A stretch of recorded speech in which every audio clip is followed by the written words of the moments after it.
You've tuned into The Mountain Gardener with your host, Ken Lain. Gardening, it can be challenging, but with these simple insider tips, you'll reap huge rewards. Now, let's tune into today's Mountain Gardener with Ken and Lisa. And welcome to this week's edition of The Mountain Gardener. Your host, Ken Lain, here every week talking about the landscapes of northern Arizona. And really, this is the month when planting season is in full swing.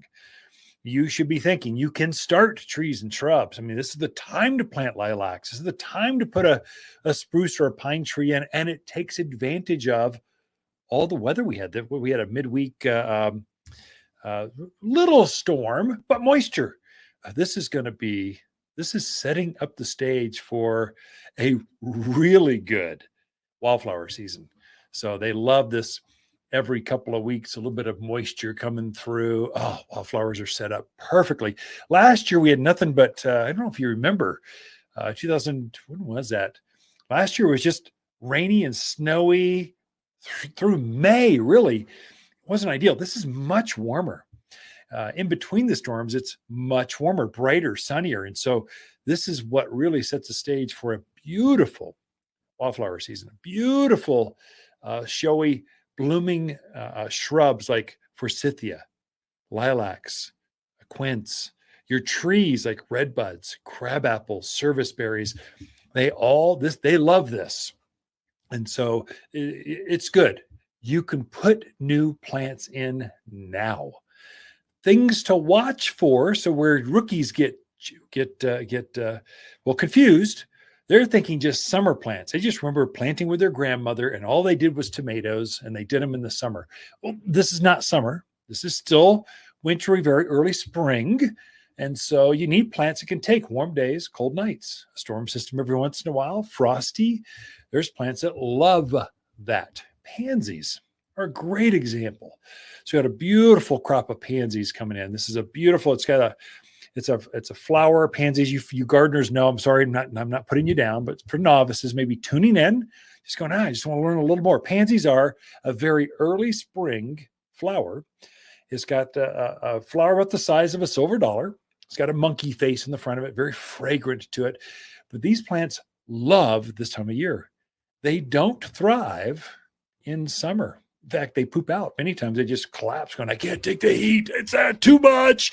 And so they just they fall. And that's when you put your petunias, your geraniums, your zinnias, cosmos. They love the heat, but not pansies, not violas, not snapdragons. These are all plants that are planted now for enjoyment through spring. In fact, I put mine in secret alert. Here's the insider tip.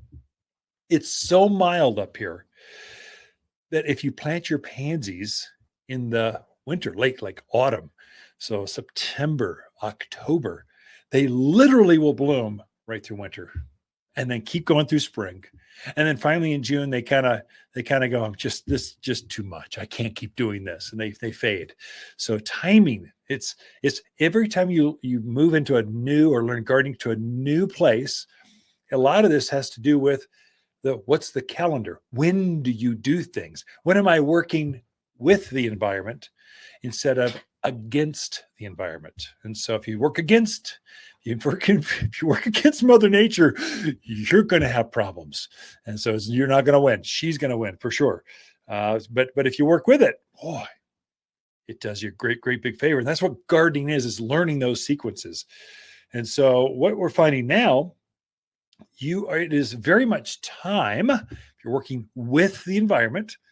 This will be new. This is unique to the mountains, higher elevation gardening. You're pruning your roses later than usual, later than you would in California, later than you would in Phoenix or Tucson or Palm Springs or anywhere else. Here you prune them back, even in the Midwest. In the Midwest, you prune back your roses in like autumn. You put some field fence around it, and you put a whole bunch of dead leaves on top of that just to insulate your roses. So you're cutting them back real hard just so they're smaller so you can insulate them easier. In Phoenix, in the deserts, the warmer zone, There you're cutting them back in like November, December, because they're going to start growing in January. I mean, it's just the season is so soon. Here, roses are not going to start growing until March. And so March is our best time to prune roses. You'll be tempted to do it earlier, but our thinking is you keep all that structure of the rose up intact, or protecting, insulating the core or the heart of that rose cane where the grafts are. And so we're so mild that just by pruning it a little later, keeping the structure of those canes up, protecting that heart of the plant, that is enough to keep the plant alive. So we don't insulate them like you would in the Midwest. Of course, we don't get down to, what are you folks are crazy, minus 20 degrees. You got to be nuts. No one lives there. I guess they do, but they keep coming down to here. And so because it's so mild, here we might get down into maybe single digits. In fact, I just looked at my algorithm. I've got a smart weather system. It tells me how much rain. We had 2.08 inches at our house, in our yard in February. The lowest temperature recorded 17. The highest was 64. I mean, come on, that's February. And so that's normal for us. We just don't see that sub-zero stuff that stays down there. So we wait to prune our roses until March. We cut them back. If you look at them closely, they're already starting to grow. So in fact, some of you at a little bit lower elevations, that east facing, Jerome, Camp Verde, you folks, you probably already have your roses growing. They probably popped 10 days ago. And so over here on this side of the hill where it's a little more shaded, a little bit colder, maybe a couple of feet higher, but same zone, they're starting to grow too. It's okay to prune roses while they're growing. In fact, they prefer that. And so you get your best flowers on new canes on roses. If you have old, crusty, barky, the older canes on a rose, they look like a tree trunk, only with thorns on them that look like they want to rip your skin off. That's not good. They'll have smaller and less flowers.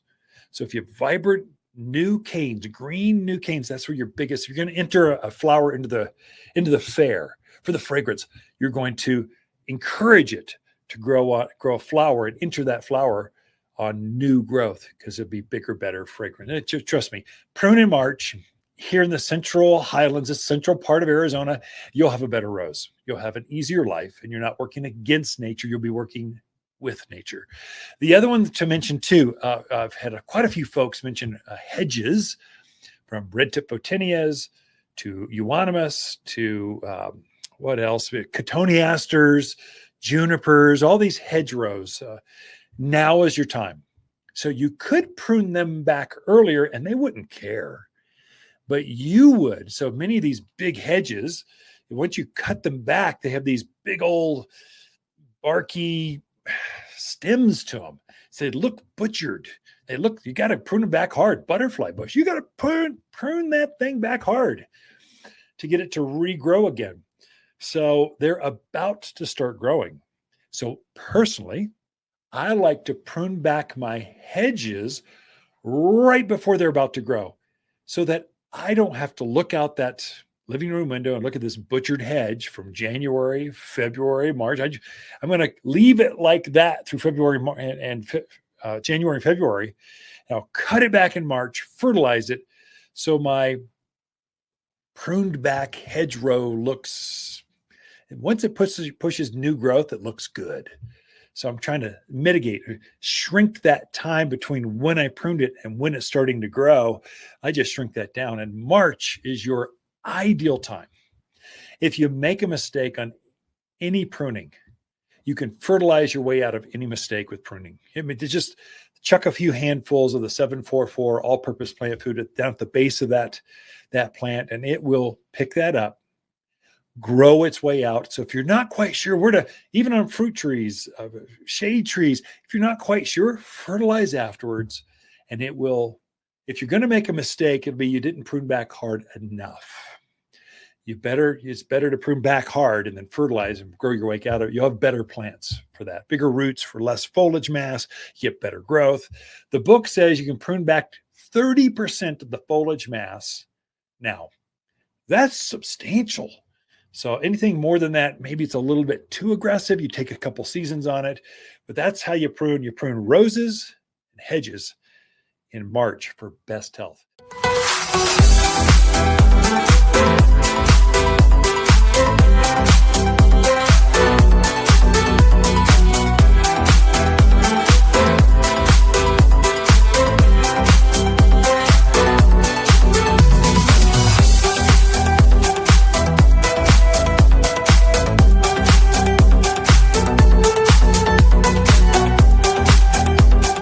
For a more fruitful garden, increase success in the landscape that just feels better, then tune in daily to the Mountain Gardener podcast. Subscribe through your favorite podcast streamer or visit watersgardencenter.com.